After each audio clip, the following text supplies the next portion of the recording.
What is up, bros and broettes? It's InkSlasher44, and today we're playing some more Evolve. I'm not doing this as a live commentary again. I'm doing this just after I played this game, and I'm playing Assault as Markov. So the guns you have for Markov are, first of all, you have your laser gun, which is your close range DPS gun. You have your assault rifle, which is pressing circle. That gun is actually really good and actually has pretty good range on it. And as you can see, someone on our team already got downed, but we picked them up pretty quickly. On top of that, you also have your bombs, or your mines, as I like to call them. And what those do is basically, the way you want to play them is you want to throw them in front of you so that when the monster runs at you, it's going to do a lot of damage. And it really does. It does do a lot of damage. And they are probably the most useful thing for when a monster hits stage 3. And right there, I thought I saw the monster, but it turned out to be just a crocodile. So there's two main parts to this game that I want to talk about. First of all, we had a pretty crappy team, but we ended up pulling it together in the end. You'll see what happens at the end. It's a pretty good finish. But the first thing, actually there's three main parts to this commentary. First part is finding the monster in the first place. And the way we kind of went about this is we split up into groups of two. It was the Twerk Fairy and I and the other two people we were playing with. And as you can see, the other two people weren't doing too well right off the hop, but they actually managed to find the monster. And once they did, we kind of just ran over, and we did a lot of DPS super quickly. And that is what I really want to stress in this video. When you are playing Assault, when you are playing as Markov, you need to lay down the damage the first time you see the monster. And as you can see right there, they threw down the shield perfectly, which was perfect, and I fortunately was on the close side of the shield to the monster. So as you can see, we already just start laying down that DPS as fast as possible. And fortunately, the person I was playing with, the Twerk Fairy, was the healer, which is kind of the ideal situation when you're playing as Assault. When you're playing as Assault, see, as you can see there, I'm throwing down mines. Basically, you just want to telegraph wherever he's walking, and they do a ton of damage if you can lay them down properly. So as you can see, I just took the main path there because I saw he was sticking to the main path, and was just hoping he would walk on them, and then as you can see right there, he did, and it took a ton of damage to him. So then, since I'm up close, I'm using the laser rifle, and as you can see, it is doing chunks and chunks of damage. It's doing very well. And as you can see, our healer, it just keeps healing me up. I told him to stop healing me and heal Bot, because Bot was doing a lot of damage. Or Bucket, I call him Bot. I don't know why I call him Bot. But like I said, when you're up close like that, just use your laser rifle.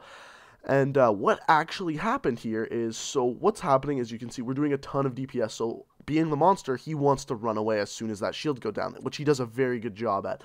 So your job when this happens is to follow him with all you can. As you can see, he got tranquilized, which is perfect. The Twerk Fairy did that. He did a very good job as tranquilizing him as soon as the shield went down. That is a big help. But as you can see, as soon as I jump in the water here, I jumped in right beside a crocodile, and I didn't see it, and he killed me. So now we're at a disadvantage. We're down one person when we should be following and killing him because he has so much damage done on him. So I'm going to skip ahead here, just give me a sec.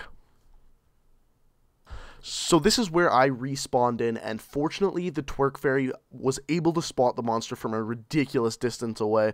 We were able to see him, and I came up on him. As you can see, he was just kind of sitting there. I think he was maybe having a bite of a sandwich or taking a sip of coffee. I don't know what he was doing, but we ended to catch him. And then, okay, so we were playing the Wraith in this game. The Wraith is the monster you get after the Goliath, and it's very important to note that it's very easy to get away as the Wraith, but he's also very easily to spot, because what he can do is he can float, and when he's floating off ground, he'll be like the only thing at mountain height moving, so it makes him really easy to spot.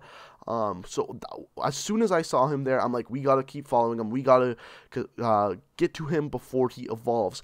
And the next probably about 5 minutes of this gameplay is me following him with Bucket spotting him using his UAV ability. Very helpful. And what this did is it made it so he would have absolutely zero time to eat anything because he was being chased so hard. So as you can see, me just following him here, I have my SMG out. The reason being is it's the only real weapon I have that does damage from a range, and he was sticking pretty far away, and I just wanted to put damage on him as much as possible. That way, he wouldn't regenerate a shield, he wouldn't regenerate health. As you can see, as soon as I get a shot on him, I'm taking it, making it so that he just doesn't have time to evolve, doesn't have time to eat anything, and we can just follow him. So now, I'm going to skip ahead to the kind of final fight.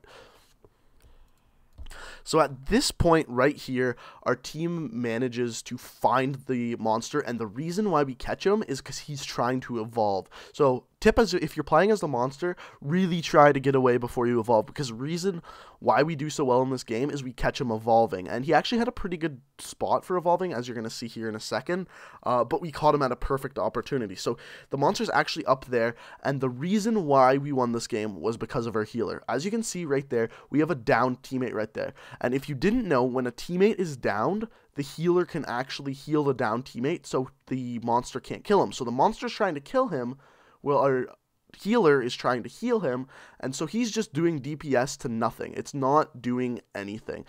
So that's when we kind of take over.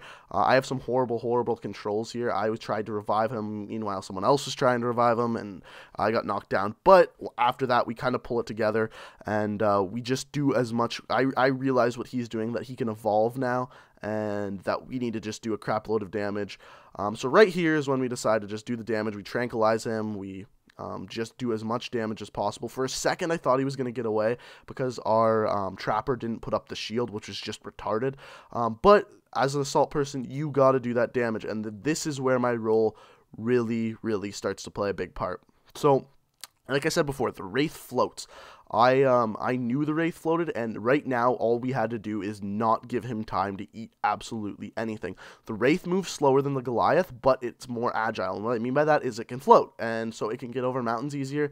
So we needed to follow him just while he can, waited for his floatability to end, and then what we could do is just lay down the DPS. As you can see, I knew I wasn't going to get close to him, so I had my assault rifle or SMG out, whatever you want to call it. And at this point, I just needed to follow as closely as possible. Bucket was smart about it, and he basically just put his UAV ability on it. Right here was the biggest decision of the game. I could have either gone right there or left, and I knew the map ended over to the right, so I was able to cut him off pretty easily. So here's a good scenario where I catch him. He's trying to climb up a hill. Fortunately, I had my entire jetpack available to me. I was able to keep up with him, and he kind of corners himself over here. Like I said, the edge of the map was right here, so I knew he was cornered. I just had to get a good angle on him. Fortunately enough, he was horrible at jumping up the cliff, and I finish him off right here. He tried to turn on me and just knock me away, but I was just too slick, I guess. And there you go, we beat the monster. So to wrap it up, the most important things is playing as assault is following the monster, getting that damage on early game, and that's pretty much it. Because remember, if you get that damage on early game, that damage sticks with him the entire time. So if you do half his health while he's stage 1, he's still only going to have half his health when he reaches stage 2. So those are my tips for the day. If you enjoyed, go ahead and hit that like button. Hope you did, and until next time, peace out.